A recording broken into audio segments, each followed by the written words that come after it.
Good afternoon. It's the 17th, Saturday.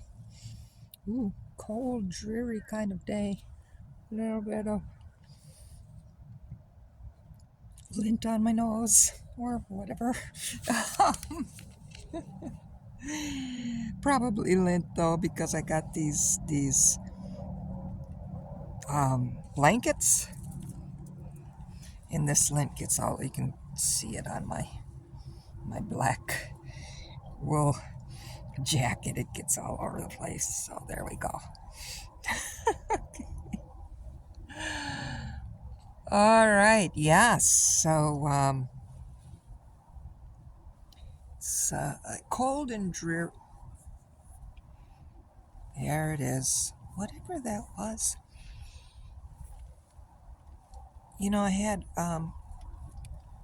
I have it down here. I bought a battery powered Coleman um, tent fan and light um, months ago, probably in September. And, it was so hot. I didn't need the light because the sun was still out till like 8 o'clock. So um, I did it just mostly for the fan. And but I've been using it primarily though for obviously the light. Um, and it's been working really good. It's real heavy and solid, so I have to attach it to like one of my supports here, my inverted snow scraper or windshield scraper, whatever that is. And but there was this fluid that came out of it from time to time. And then today, while I was moving stuff around, it fell onto one of the side piles there, and the light wouldn't start up. The fan worked, which was nice, but then there was this. There was some kind of, I don't know if a battery broke or what, but there was some kind of greasy, um, milky, and it smelled like a mechanic shop, petroleum smell to it, and it just seeped all into everything. So I cleaned it out, and now the I don't have it up there. I have to lean it down on the bar to get light, because if I move it a certain way, the light cuts off. I don't know. It's kind of weird. Oh, here comes the wind. Um, but anyway, I don't know what that was. Um, I'm having a feeling it was probably one of the batteries that leaked or something. I don't know. But it took a long time to clean out. But that smell is still. I guess I must have. I can smell it a little bit. I guess I must have rubbed my forehead when I was cleaning it out. But anyway, I cleaned most of it out and threw it away and everything. So that's why I was like, I said, oh no, I don't want that on my skin. Because I keep smelling it, and I've been, purifying the air by burning some bay leaves, and matches and everything, just kind of clearing that out. And hopefully it's not volatile. So far, so good. And so it's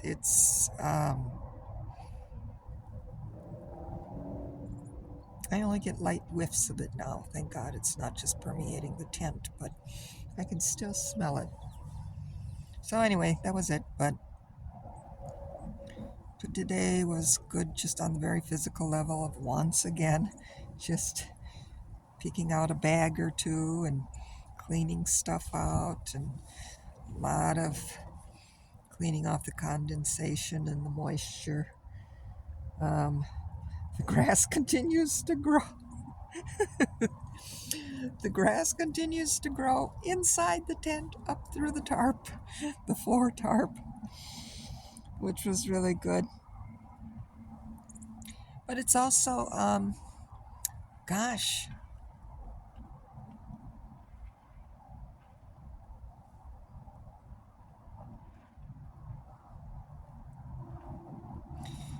you know, really is decision time and time to take action, to choose a direction. And, but as I've been healing and resting and again releasing the old patterns, I keep, how to say, the directions that I want to go, my passion for it just keeps waning. And I'm like going, but I'm at an interesting place.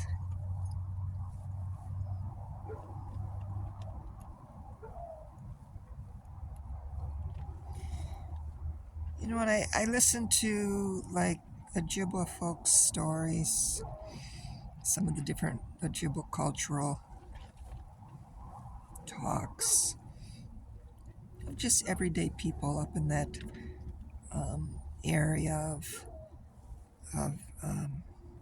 northern Michigan, through the Great Lakes area over, is that Ontario that's on the other side? Or, oh, I don't know the provinces very well. But Sault Ste. Marie, they call it. And then read the Ojibwa Eighth Fire Prophecy and read it again. I've read it many times, and every time I read it, it's like it this story just fills out more and more and more as I'm healing and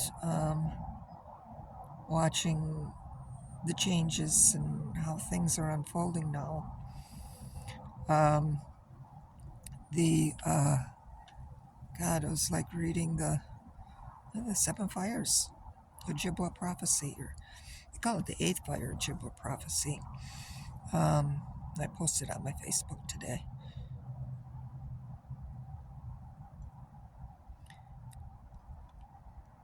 And it like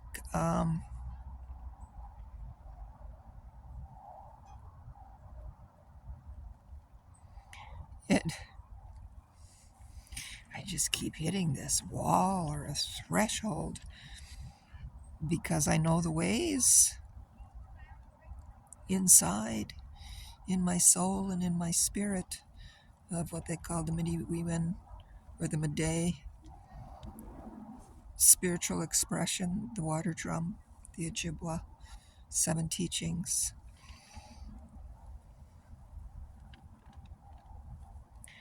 And the ways of living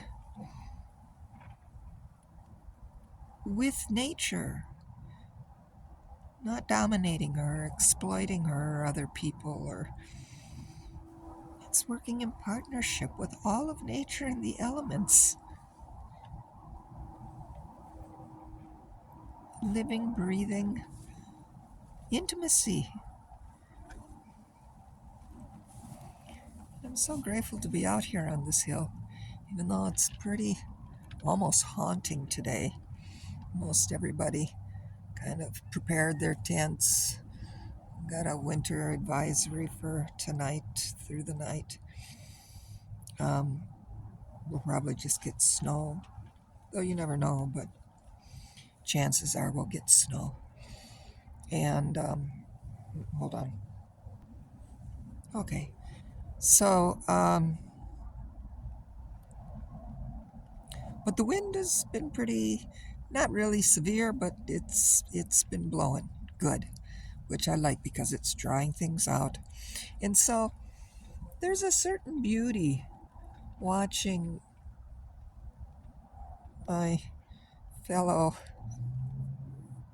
campmates, I guess, up here on the hill, preparing their, especially us older ones, who've been around the block a few times, preparing our preparing our sites and covering things up, but at the same time leaving things open enough so the wind can get through. And the wind can get through and uh, dry things out while we have the opportunity before the next batch of precipitation comes through. Now, what's so fascinating, I didn't get any direct drainage into the tent from the rain we had. Was it yesterday or the day before?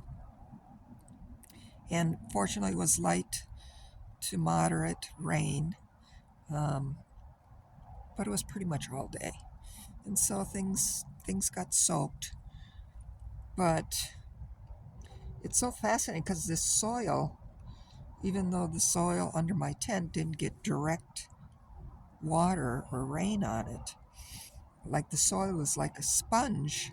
So whatever water seeps into the soil above me at the incline, it just like wicks its way down through the water. And so I have some cardboard down on where some of the rocks um, are underneath the tent, and the cardboard was almost soaked yesterday. When I would stand out and everything. So nothing again nothing came up through the bottom of the tent, the floor of the tent, but the moisture got into the soil underneath the tent and kind of wicked its way up.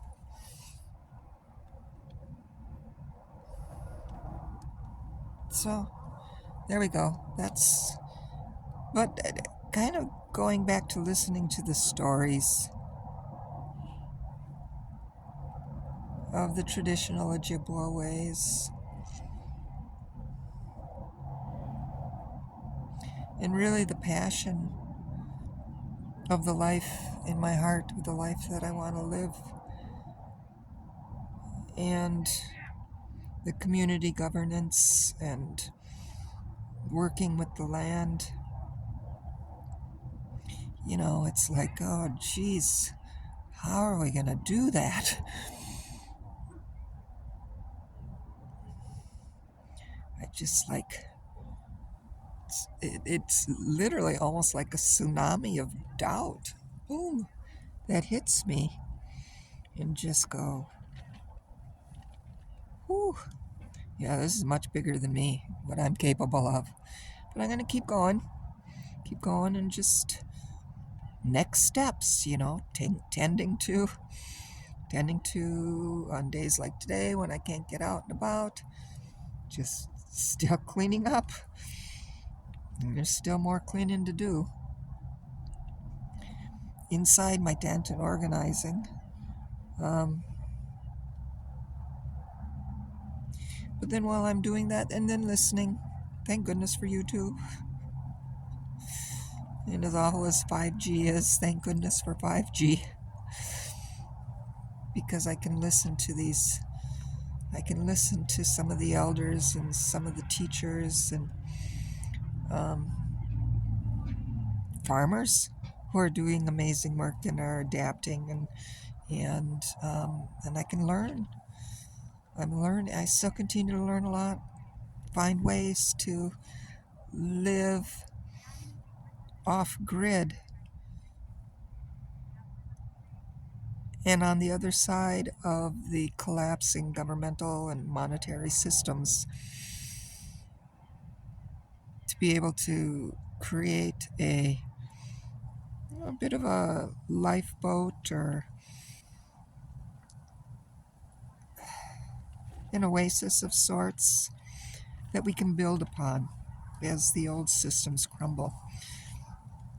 But oh my God, the things that are breaking apart right now in the world, and just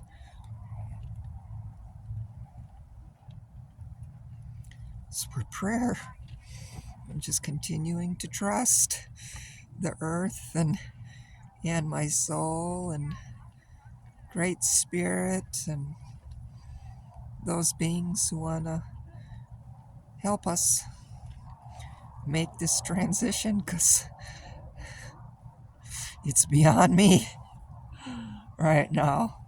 But paradoxically, it's up to me to be willing to receive the help and the miracles and the healing, because I'm the one who's here, and I'm the one who has the power and wherewithal to dream and also weave the dreams with the other dream weavers who are waking up and who also want to found and build this new communities and new level of our human growth, and the growth of the planet and the growth of the solar system. I mean, it's all evolving and growing, and so that's how it is. But it was hard not to feel melancholy on this day. It's a dark, kind of dank. Well, dank in the tent. It's got that dank, damp, moldy. I mean, that's all I can say, and I just can't avoid it here. You know, I spritz my rubbing alcohol on the wet cardboard to help kind of mitigate the mold growth, the bacterial growth, and so I'm just, again, working with what I have, and we'll see what happens. Wow, something else.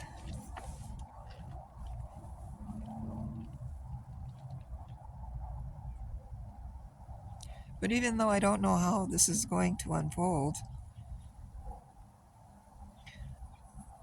the inner hope, and again, those kind of, how do you say, sparks of passion, where I'm living in the reality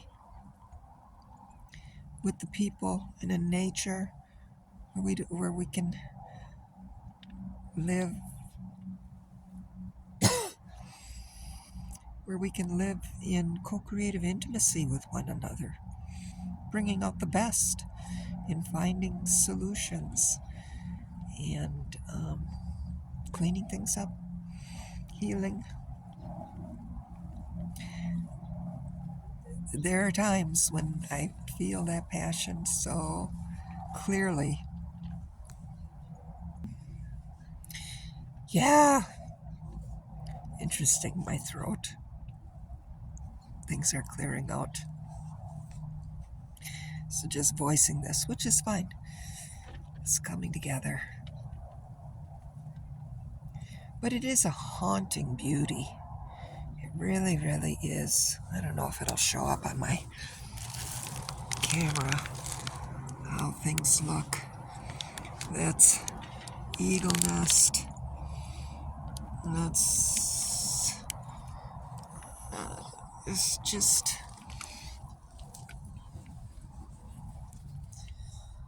it's pretty amazing. Pretty amazing. And I got my 2 little batteries here, which I'm happy to say, even though it was but these are solar batteries that charge up. And even though I probably only got like about 45 minutes of direct sun this morning, and then the clouds came in. But even indirect light, it's still getting a little charge. So that makes me happy to at least balance, the electricity that I'm using now and get a little juice. So interesting. I just posted a post on the hemp car that made of hemp resins, and then hemp ethanol that Henry Ford made, I think, in 1941. And I saw a little motion picture of Henry Ford taking a sledgehammer. And he took a sledgehammer to a piece of wood or something, cracked it all over the place. Then he took the sledgehammer to the body of this hemp car, and it just bounced off the hemp car. Just bounced, boom. No dents. I mean, it may have scratched the paint. I don't know, but it didn't mess the body up at all. It just bounced. So could you imagine a highway full of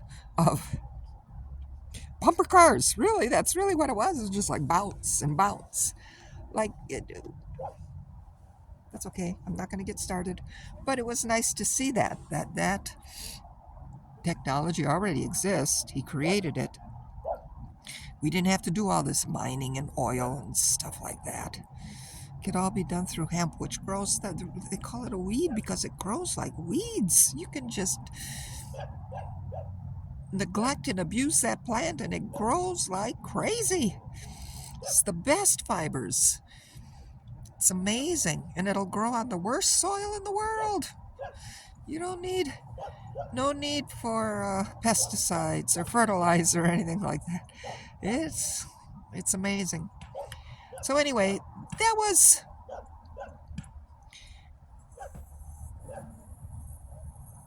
how to say grieving over the mistakes we made. I wasn't a lot, or maybe I was in a different incarnation. I don't know. Before then, but the the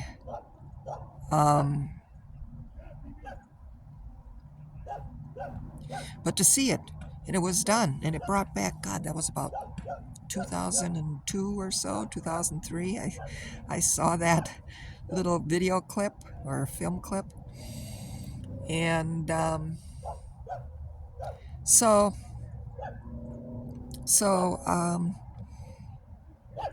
it's inspiring because it's there, and there's a lot of hemp farmers now doing extraordinary work. And God, I mean, what you could do 3D printing and make up a hemp automobile, hemp ethanol. We have everything we need. We just need to set it up that way. Anyway, so that was both depressing and then inspiring because it's there. So a lot in the way of forgiving ourselves and carrying on. So 23 minutes, that'll be enough for today. And it's good. It's good. Waheguru. Chi Miigwech. Bamapi. Many, many blessings.